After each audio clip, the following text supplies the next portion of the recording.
올해 제약바이오 업계는 무슨 일이? 10대 뉴스로 돌아보자. 코로나 확산과 국내외 여러 환경 변화로 다사다난했던 2022년. 올 한 해 제약바이오 산업에는 어떤 일들이 있었는지 10대 뉴스로 함께 볼까요? 오픈 이노베이션의 속도내는 제약바이오. 제약바이오 산업에서 신약 개발 등의 성과를 내기 위한 오픈 이노베이션은 더 이상 선택이 아닌 필수입니다. 팬데믹으로 교류가 어려운 상황에도 올해는 다양한 오픈 이노베이션 행보가 있었는데요. 한국제약바이오협회는 미국 보스턴, 스위스 바젤 등 해외 선진시장과 교류하며 네트워크를 확장했습니다. 이를 통해 보스턴시 IC에 유한양행 한미약품 등 12개 회사가 진출했고, 스위스 바젤 투자청이 마련한 특별 쇼케이스에서 다양한 협업이 이루어졌습니다. 제약바이오 산업의 교류와 성과를 활성화하기 위한 오픈 이노베이션 플랫폼 K-스페이스도 만들어졌는데요. 국내 제약바이오 기업 227개사의 파이프라인을 총망라해 1200여 개의 질환 유형 단계별 정보를 제공한다고 합니다. 내년에는 더욱 활발한 오픈 이노베이션이 이뤄질 것으로 기대합니다. 고용절벽 뛰어넘은 제약바이오 일자리 창출. 고용 한파가 매서운 올 한해도 제약바이오 산업의 일자리 창출은 꾸준히 이어지고 있었습니다. 제약바이오 산업 종사자는 2020년에는 한 해 만에 1만 명 넘게 증가한 데 이어 올해도 주요 제약사 30곳에서 전년 대비 1000여 명 고용을 늘렸다고 합니다. 10월에는 서울 양재동 AT센터에서 2022 한국제약바이오 산업 채용박람회도 열렸는데요. 3년 만에 열린 관련 업계 최대 규모의 채용박람회 행사에서는 다양한 제약바이오 기업들이 몰렸고, 참가자는 3,700여 명에 달했다고 합니다. 대표적인 일자리 창출 산업인 제약바이오 산업, 그 채용 열기가 내년에도 이어지기를 바라겠습니다. 제약바이오 산업의 디지털 전환. 올해 국내 제약바이오 업계에서 신약 개발 효율을 높여 시간을 크게 단축시키기 위해 인공지능을 도입한 사례가 꾸준히 증가하고 있습니다. 이 밖에도 제약사들과 협업하는 디지털 헬스케어 기업이 늘면서 디지털 치료제도 부상했는데요. 한국제약바이오협회는 인공지능 신약개발지원센터와 디지털헬스위원회를 통해 제약바이오 산업의 디지털 전환을 가속화하고 있다고 합니다. 특히 12월 7일 정부가 디지털과 바이오 융합기술을 육성해 2030년 바이오 선도국으로 거듭나겠다는 포부를 밝히면서 내년에도 제약바이오 산업의 디지털 전환은 더욱 활발해질 전망입니다. 팬데믹 극복에 앞장선 K바이오.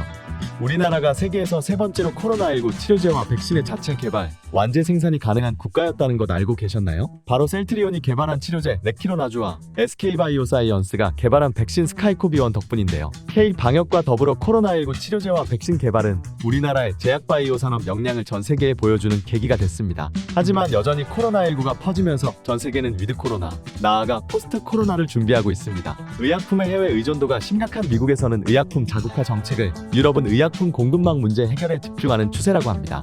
이제는 필수가 된 의약품, 우리도 보건안보 확립을 위한 노력을 지속해야겠습니다.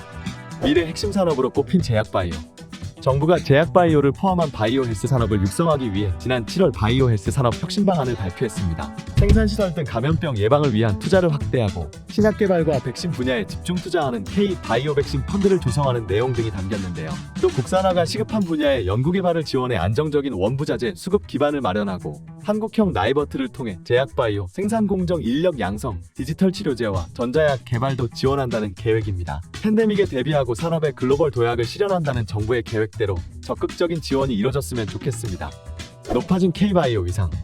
올해는 K바이오의 위상을 떨친 한 해이기도 했는데요. 바로 우리나라가 세계 2위 수준의 바이오 의약품 생산 능력과 코로나19 백신 5종류의 위탁 생산 경험 등을 높이 평가받아 세계보건기구 선정 글로벌 바이오 인력 양성 허브에 이름을 올린 것이죠. 바이오 인력 양성 허브는 중저소득 국가 스스로 백신을 개발하고 생산할 역량을 쌓을 수 있도록 백신 등 바이오 의약품 생산 공정 교육 훈련을 제공하는 중심 기관을 뜻합니다. 이외에도 우리나라의 높아진 위상을 확인할 수 있는 것으로는 의약품 수출 확대가 있는데요. 한국보건산업진흥원에 따르면 올해 의약품 수출액은 전년 대비 23.9% 증가한 87억 2천만 달러 규모에 달할 것으로 예측됩니다. 지난 5년 동안 평균 22.3%의 증가율을 보인 의약품 수출.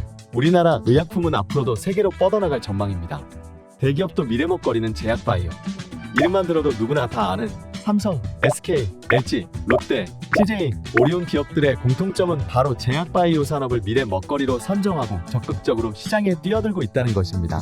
삼성바이오로직스, SK바이오사이언스, 롯데바이오로직스 등은 막대한 자금을 투입하고 있는데요. LG화학은 약 8천억 원을 들여 미국 기업 아베오를 사들이기도 했습니다. 이렇게 대기업들이 제약바이오 산업에 뛰어드는 것은 그만큼 높은 부가가치를 갖고 있는 미래 먹거리 산업이라는 의미로 해석되는데요.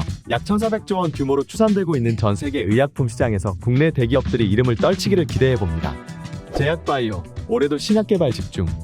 SK바이오사이언스의 코로나19 백신, 스카이코비원에 이어 지난 11월 30일 대웅제약의 당뇨병 치료제 엠블로정이 36번째 국산 신약으로 허가받았습니다. 최근 2년 동안 국내 제약사들이 허가받은 신약은 총 6개에 달하는데요. 신약을 하나 개발하는데 약 10년, 많게는 수조 원의 투자가 필요하고 그마저도 성공 확률이 10%에 못 미친다는 것을 감안하면 눈부신 성과라고 할 수 있습니다. 특히 신약이 최근 잇따라 개발되는 것은 그만큼 국내 제약바이오 기업들의 신약 개발 역량이 성과로 이어질 수 있는 단계까지 올랐다고 볼 수 있는데요. 실제로 국내 63개 제약바이오 기업들은 올해 3분기까지 1조 4,426억 원을 R&D에 투자, 매출 대비 연구개발비 투자 비율 9.23%를 기록했습니다. 일부는 최대 20% 이상에서 10%대까지 R&D 투자를 단행했다고 하니 얼마나 신약 개발에 진심인지 알 수 있을 것 같습니다. 산업 성장 동력 잠식하는 약가 정책. 약가란 약의 가격인데요. 의약품은 공적인 측면 때문에 국민건강보험 재정에서 비용의 일부분을 부담하고 건강보험 적용을 받는 의약품 가격은 정부와 협상 등을 거쳐서 결정하게끔 되어 있습니다. 산업계 입장에서 억울한 것은 어렵게 개발한 약의 가격을 지나치게 낮게 책정하는 경우인데요. 그 예로 제약사가 약을 잘 만들어 많이 팔릴수록 오히려 손해를 보게 되는 사용량 약가 연동 협상제도 PVA가 있습니다. 이 밖에도 약값을 저렴하게 책정하는 나라의 정책을 기준 삼아 우리나라의 약가를 책정하는 해외 약가 참조 가격제도 문제가 됐습니다. 제약바이오의 불어온 ESG 바람.